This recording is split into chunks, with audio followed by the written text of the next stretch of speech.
saonetiko ny toriteny farany aminay iantsoana famonjena aminay Andriamanitra ho vainy fovatolay andraisan'ilay fonofo andraisan'ilay tenao mianaran'i Jesosy. Amen.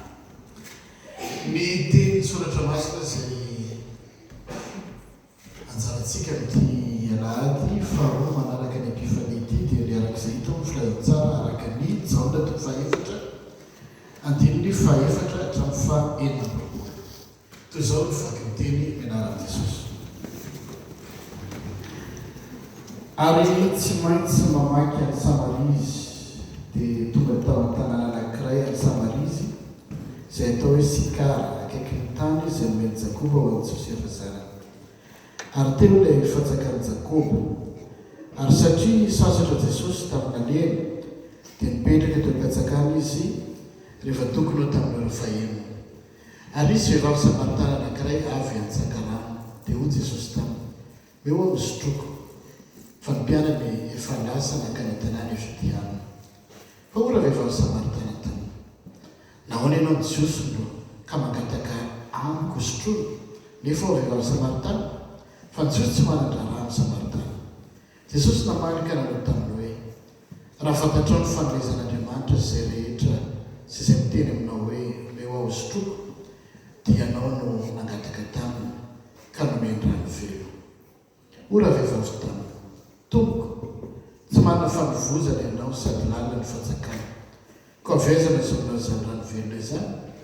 Ianao fa lehibe ny Jakoba razantsika izay nanome anay ity fatsakana ity, sady izy sy ny zanany mba ny bibiny no nisotro teto. Jesosy namanika nanao taminy hoe, izay rehetra misotro ity rano ity dia mbola ngetaheta indray, fa na iza no misotro ny rano izay omeko azy dia tsy hangetaheta mandrakizay. Fa ny rano izay omeko azy dia oloharano boboka ao anatiny ho fiainana mandrakizay. Ora vehivavy taminy, tompoko, meo izany rano izany ao, mba tsy hangetaheta na anketo antsaka intsony. Hoy Jesosy taminy, ndeha raha tsy ho vadinao ka mankanesa ity. Raha vehivavy namanika nanao taminy hoe tsy manambady aho. Hoy Jesosy taminy, marina ihany izay lazainao hoe tsy manambady aho, fa efa nanambady 5 ianao, sady tsy vadinao izy rehiteur-nao ankehitriny. Marina izany volazana izany. Ora vehivavy taminy, tompoko, hitako fa mpaminany ianao. Razantsika nivavaka teto amin'ity tendrombohitra ity, fa ianareo kosa milaza fa any Jerosalema no tokony hivavahana. Hoy Jesosy taminy, raha vehivavy, minoa fa avy ny andro ka tsy amin'ity tendrombohitra ity na any Jerosalema aza no hivavahanareo amin'ny ray. Ianareo mivavaka amin'izay tsy fantatrareo, izay kosa mivavaka amin'izay fantatray, satria avy amin'ny Jiosy ny famonjena. Fa avy ny andro sady tonga ankehitriny, raha ny tena mpivavaka hivavaka amin'ny ray amin'ny fanahy sy ny fahamarinana. Fa ny iray koa mitady ny mpivavaka aminy ho tahaka izany. Andriamanitra dia fanahy, ary izay mivavaka aminy tsy maintsy mivavaka amin'ny fanahy sy ny fahamarinana. Ora vehivavy taminy, fantatro fa avy ny Mesia ilay atao Kristy, ka rehefa tonga izy dia marany amintsika ny zavatra rehetra. Hoy Jesosy taminy, izao izay miresaka aminao noho izy. Raha masinao manamasinana amin'ny fahamarinana, ny teninao no fahamarinana. Amen. Ry kristiana malala aminareo ny fahasoavana sy ny fiadanana avy amin'Andriamanitra raintsika sy Jesosy Kristy Tompo. Alahady faharoa amin'ny epifania androany, izay hoe epifania dia ny malaza azy tsotra zany fisehoany famirapiratany voninahitr'Andriamanitra. Ny teny hoe epi eo ambony, ny verbe faino dia miseho mamiratra. Dans ce sens, nous sommes toujours dans la période de l'épiphanie, ce qui veut dire la manifestation de la gloire de Dieu. Zanoe, Andriamanitra mamirapiratra, miseho amin'ny fiainan'olona. Il s'agit aussi d'une révélation tamin'ilay vehivavy Samaritana. Ny zavatra izay tsara marina dia ny problème teo amin'ny Jiosy sy ny Samaritana. Mety mifasivy mantsy ny Samaritana miteny hoe Jiosy ange tsy manan-draharaha amiko. Dans le fond, les Juifs et les Samaritains sont des communautés rivales. Zany hoe efatra amin'ny tantara efa ela ny fandrafy. Fa tamin'ny fahafatesan'ny mpanjaka Salomon, c'était vers 930 avant Jésus-Christ, après la mort du roi Salomon, le royaume d'Israël a été subdivisé en deux. Nzara roa fanjakana Israël, et Samarie, le côté nord, nanana ndrenivohitrany ny fanjakana navaratra zany nanana ndrenivohitrany Samarie, fa ny fanjakana atsimo nanana ndrenivohitra, ny fanjakana Juda dia Jérusalem. C'était pas seulement un clivage politique, ou une fandrafy ara politique ihany, mais il s'avérait aussi un clivage religieux et social. Zany hoe samy fandrafy reto communauté anankiroa reto. Au début zany samy taranaky Israël, Jacob, dia mizara roa, sasany tany avaratra, sasany tany atsimo, dia samy manana ny fiangonany. Hoe ny any avaratra zany amin'ny tendrombohitra Gerizim, ny aty atsimo Jérusalem no tempoly. Ary dia samy sarotiny amin'izany. Et encore plus, les Juifs croyaient que ces Samaritains-là, ce sont des métis. Ils étaient mariés avec d'autres communautés. Alors, Dieu s'est manahirana be zany hoe manambady hafa zany. Et les métissages, dia miteraka hoe nareo tsisy, vous n'êtes pas des gens purs, vous n'êtes pas des gens de l'alliance. Ka ngeza be miantsana mampisaraka amin'reto Samaritana sy Jiosy reto. Et encore plus, vers 110 avant Jésus-Christ, il y avait un grand prêtre appelé, au temps des Asmonéens, il y a un grand prêtre appelé Jean Hiram. Il a détruit le temple des Samaritains. Avzany le solona be avy any dia ravainy fotsiny le fiangonan'le Samaritains, vomay petraka miantsana. Et ces deux communautés sont toutes des communautés rivales. Lana be miantsana, Samaritana etsy, Jiosy eto, tsy mahazo mifandray, tsy mahazo mifanambady, na mifampiarahaba tsy atao. Ahoana ny position de Jésus par rapport à ces clivages? Quelle est la vie de notre Jésus? Tsy maintsy mamaky any Samarise. Ny verbe ampiasainy eto dia fiteny grika hoe dei. Ny verbe dei dia tsy hoe tsy maintsy loatra fa miteny hoe il est nécessaire de passer à Samarie. Zany hoe ilaina ny mamaky vaky any Samarie, ilaina ny mihoatra ny clivage. Et zany de Jesosy tsy voafehiny tendance humaine. Notre Jésus a surpassé les clivages. Notre Jésus est venu pour abolir toute forme de clivage et de rivalité. Ndraindray amin'ny fiainantsika misy clivage na ara-piarahamonina na ara-tsosialy na amin'ny fiainantsika andavanandro. Rehefa kristiana manaraka an'i Jesosy dia ioaro zany clivage zany. Si on est un bon chrétien, si on ne reste pas dans le pseudo-christianisme, satria misy olona kristiana nanarana fotsiny, dire il faut miser, il faut surpasser toute forme de clivage comme notre Jésus-Christ l'a fait. Antsony isika ihany amin'izany fanavakavahana zany tahaka an'ilay Jiosy sy ny Samaritain, fa ny famonjena dia natao ho an'ny olona rehetra. Ahoana ilay teny malaza fantatsika hoe fa toy izao ny tiavan'Andriamanitra zao toy izao nomeny tsirairay tokana mba tsy very zay rehetra mino azy fa hanana fiainana mandrakizay izay maninona hoe izay rehetra. Donc l'approche de Jésus-Christ est une approche inclusive qui fait entrer fiangonana dia izarana izany famonjena izany ho an'olona rehetra. Ny faharoa dia Jesosy ilay Mesia manambara tena amin'ilay Samaritain. O Jesosy izay misotro ny rano izay omeko azy dia tsy hanetaeta mandrakizay. Tsy inona zany raha nomeny Jesosy zany fa ny fanomezana antsika ny fahasoavana, le don de la grâce inconditionné.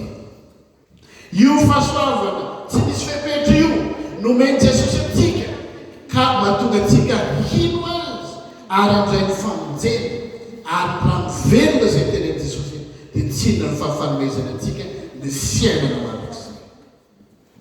Ny fanahy masina mampaherantsika amin'izany amin'izao fahasoavana izany ka tsy ananantsika etaeta intsony amin'izao fiainana mandalo sy mielina ity.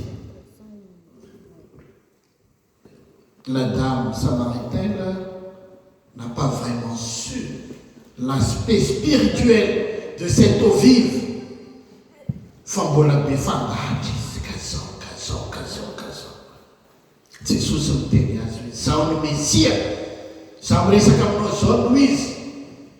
Car quand Jésus a révélé sa nature messianique envers cette dame samaritaine, dia fantatry le vehivavy ty fa mpaminany ty Jesosy. Amin'ny voalohany zany le vehivavy dia mbola miteny hoe Jesosy manontany azy eto tika mivadilona dia Jesosy tsy manavady ahy. Tonga dia teny Jesosy hoe manena tsy manavady fa nanambady indiny. Ay mandeha mafy be ty vehivavy ty, tena be kilométrage.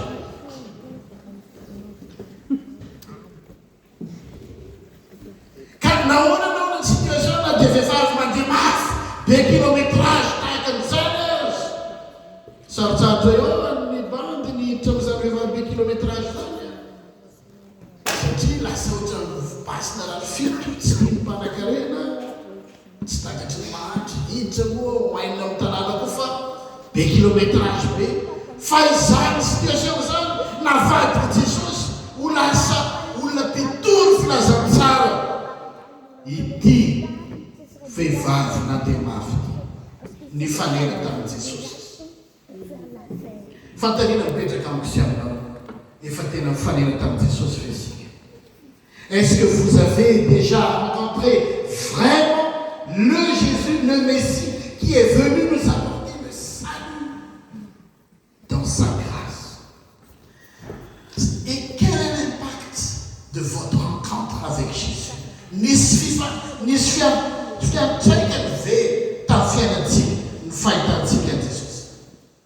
Le vehivavy Samaritana efa avy nandeha mafy dia lasa mitsaky frein nandeha mitory filazantsara izy.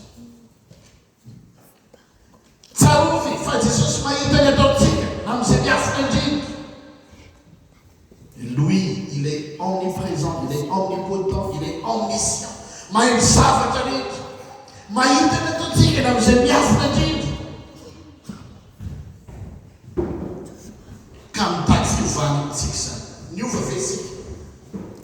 Est-ce qu'on est vraiment des vrais chrétiens dignes de ce nom? Arrêtez de christianisme.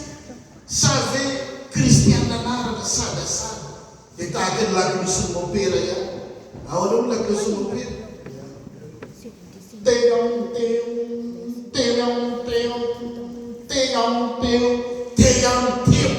Si ça va ça n'a pas son père. Nous chrétiens, on est appelés à être un vrai chrétien et à recevoir la régénération du Saint-Esprit. Il dit vehivavy dia no valo fanahymasy rehefa nifanena tamin'ilay ranovely. Izay mivavaka aminy ho Jesosy dia tsy maintsy mivavaka amin'ny fanahy sy ny famarina. Tsy maintsy mivavaka amin'ny hoe fanahy sy ny famarina. C'est le local des zava-dehibe.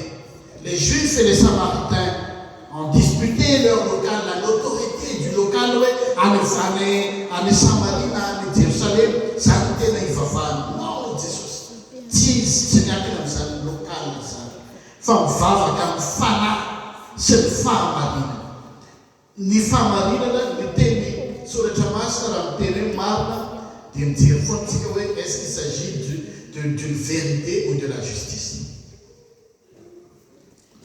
Araka ny nambarina amin'ny mpampianatra sekoly teo dia il s'agit ici d'une vérité. Donc quand on prie, on doit prier vraiment.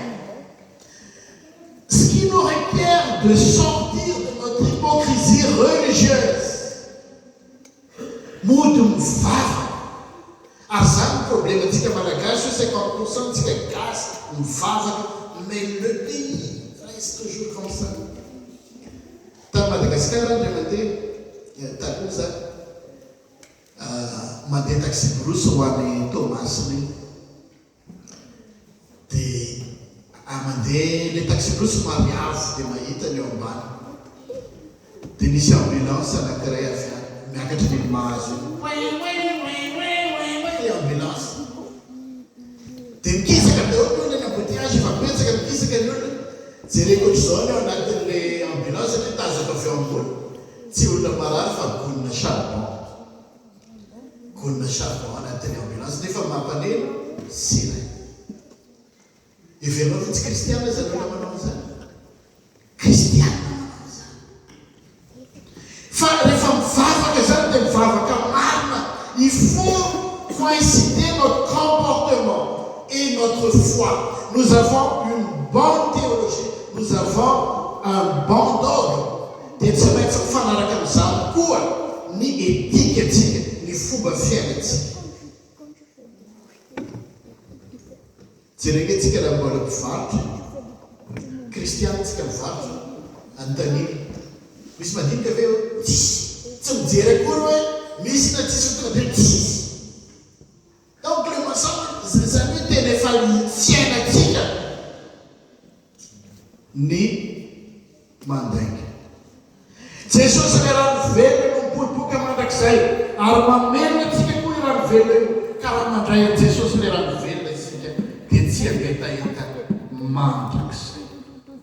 Raiso ity rano velona ity Jesosy zany. Amaranako azy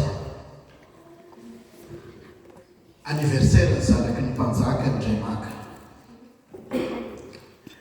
dia mazatra antsika rehefa anniversaire dia zay invité-no tondra cadeau.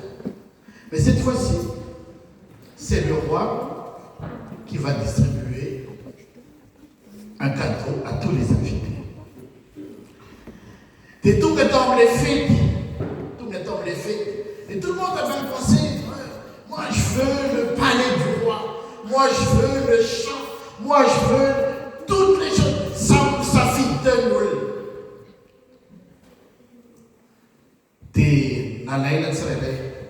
Et toi, qu'est-ce que tu veux? Monsieur le roi, moi je veux ta maison. Ok, c'est correct. On va te donner la maison. L'autre personne est venue. Qu'est-ce que tu veux, toi? Moi je veux toutes tes propriétés terriennes, là, ça m'intéresse. Ok, c'est correct, le roi a dit. On va te donner ça.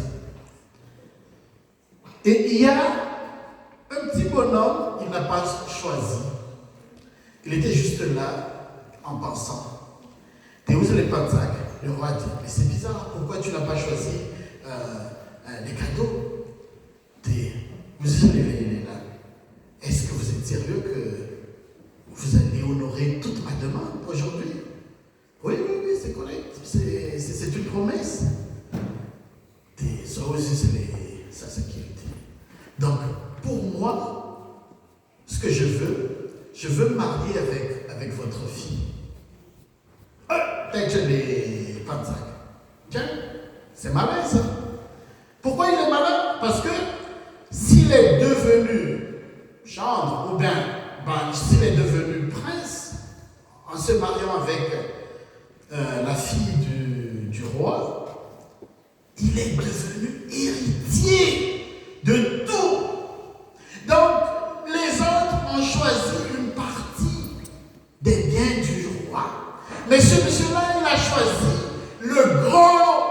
Donc, il a choisi la fille du roi, donc il va devenir prince, il sera héritier.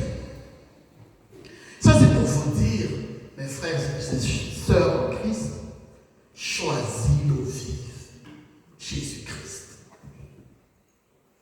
Choisis le vivre, Jésus-Christ, et vous aurez tout ce que vous voulez, selon sa volonté.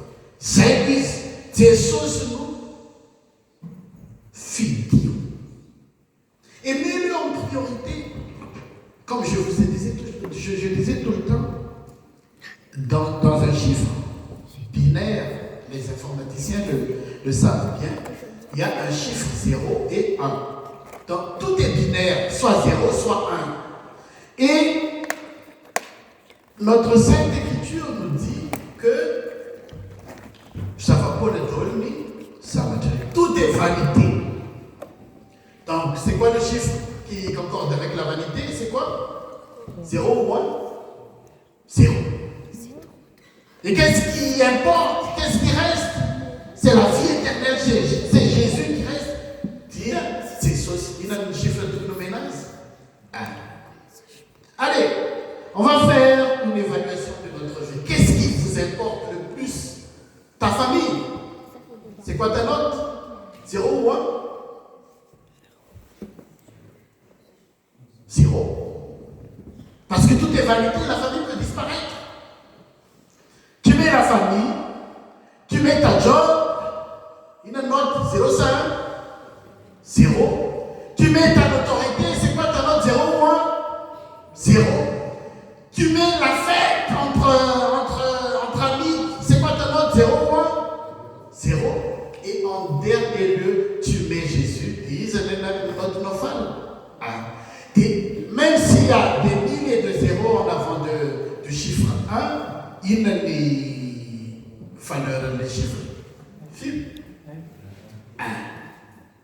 Mais si tu fais l'inverse, tu mets Jésus en toute priorité de ta vie, il ne note non. Et après, vient après ta famille. Ainsi, le 0, 6, 1 et 0, ça fait combien? 10. Et tu fais la job, il fait puis la 0, 100, et tu fais tout ce que tu veux. Il y a un sens dans ta vie. Si tu mets Jésus en toute priorité, Jésus le vive, en te donne le vivre gratuitement ici dans sa grâce et dans la Sainte Sainte. Mais la non mira la luz, se nous trouve que manda nem nos Jesus. Viens dans notre Seigneur. Eu no último pagamento ainda disso. Refaio Jesus mamãe paga e um fiel de. Quand toda na igreja ela ticket, deita Jesus foi. Les sangue, c'est nan sudu miran fenda, c'est nan awal priorité. A zenino atafela, quand tsanami samatu sotu zawambuni, fa Jesus no tone mon. Dia, ita non tana Jesus ite no, ripa no tsara sa batu. Meti, afifa no tokno. Funai tuni ona demantare sara ka fare mas. Se a zetam tanu jinda ka omana se. Amen. Reison fita. Ni fasoavana Jesus Kristo. Tsika fitiavana Andriamanitra ray mihery sy ny firaisana ny fanemasana eo amintsika rehetra hatramin'izao komandraikizay. Amen.